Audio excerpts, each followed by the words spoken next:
concerned that you actually used the medication that was touted by Trump. And in the hospital, I sort of heard all of these things that Trump is doing, like with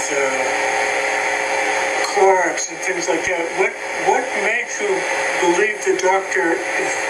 What made you actually accept the treatment from the doctor, considering that there had been such a bad press on that medication? Well, first of all, nothing that I was doing on my own was really turning me around and doing anything. And I was recommended to this doctor by a very, very good friend of mine.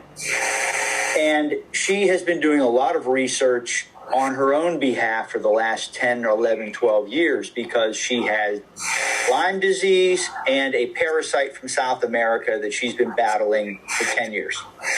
And she had already been through the entire, Western medication kind of bag, and none of that was working for her Lyme disease or her parasites. So she had met a number of doctors and had done a lot of treatments. Now, this guy was like a back channel person that she knew who was a naturopath, and she had been through a lot of different doctors and a lot of different healing modalities on her to try to do her own thing. And this guy worked wonders for her.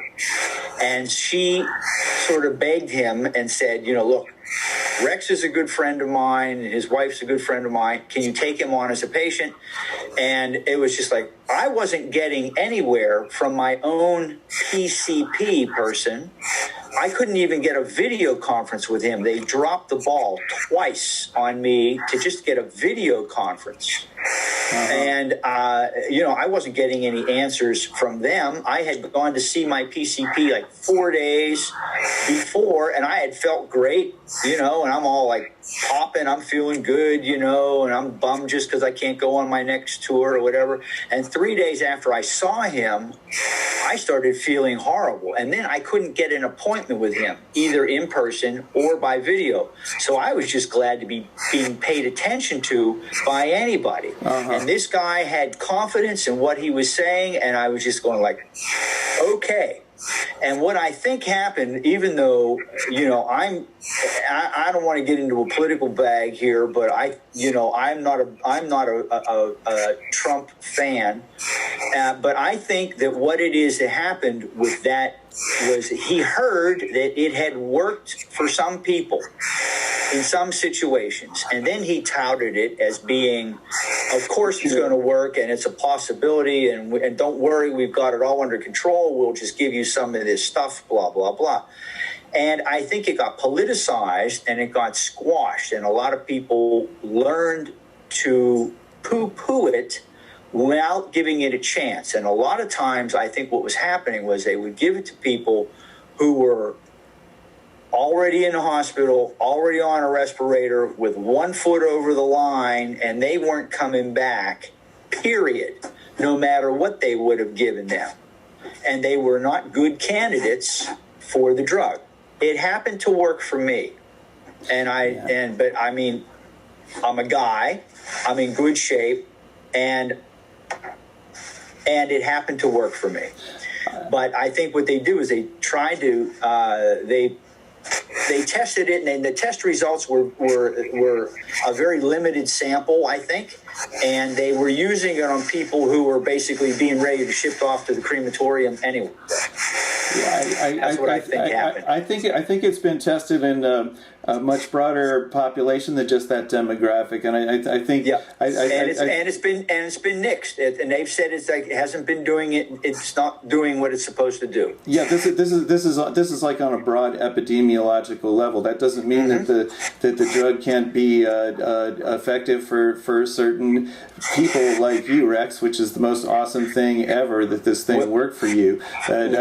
Lucky. Yeah, and I think the irresponsibility around around the way it's being touted in public has less to do with the potential effectiveness of the drug than it does with the distortion of the context of the information that's required in order for something to prove that it's going to be safe within an enormous population of people. That's where the thing falls short. And well, but they've already had the drug for many years to be treating lupus and it's the arthritis, and so they know what the side effects are possibly going to be, and it's already been approved by the FDA. And it was kind of grasping at straws, just like, well, look, it's already approved. Why not use it? Yeah. All right. Well, I can't tell you why it worked. Why it worked for me. I'm pretty sure that the doctor said, he said, if it works for you, you're going to see a difference in like 2 or 2.5 days. Yeah. And I don't think it was a placebo effect. Right. No, it wasn't. It might have been, but let me tell you, when you take that stuff, if you've taken it now, Dave, you took it. Were you conscious when you took this stuff, when they were giving it to you? Definitely, yeah. It's the worst. Tasting, not that you want to sit there and suck on it like a Necco wafer, you know what I mean? It's not a Tic Tac. But when you put that thing in your mouth and in your body, you know that you are ingesting a serious chemical. It's bad. Yeah, I can verify that myself. I took it as a prophylactic for malaria in my travels to Asia in the 80s. Yeah. Yes, right. And it's just, man, I just envisioned myself at that point that I had turned into a total science project. Uh-huh. And I was so tired and from not getting any sleep, and I was just, nothing I was doing was working. I'm doing everything I know how to do without, on my own, without having pharmaceutical help. Okay. So I did it. But It got to the point in my head where I thought I had been reduced to ones and zeros, that I had become a binary entity. I wasn't a human being anymore. I was ones and zeros, like the Matrix. I thought I was like this digital thing, and I was just a chemical factory. It was really, it was very unpleasant. Yeah. But apparently it did something to jumpstart my immune system. Yeah. And he also put me on a lot of zinc. It was A, C, D, and zinc is what I was taking. He put me on heavy amounts of that. All of it together happened to be a good combo. Yeah. Well, but I will say that I would say, like you said, Chris, there's bound to be variations in strains that are out there. Yeah. There's bound to be. It's going to morph. It's going to evolve somehow, like many other viruses evolve, and they're going to be a little different.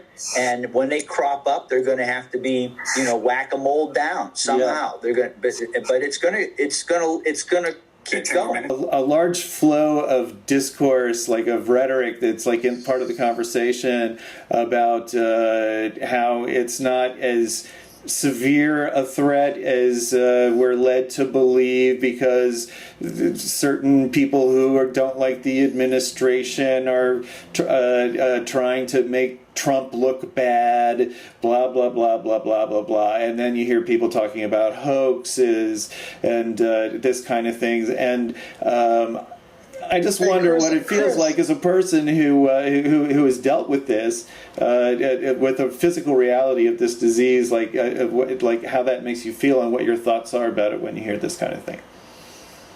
Anybody have any thoughts? I have a lot of thoughts. Yeah. I would, sure. I mean, I think, it's a function of all of the attacks on institutions, from the right and really from the left. And some of them are justifiable, like the government has been part of so many bad things over the years, and they do hold back information.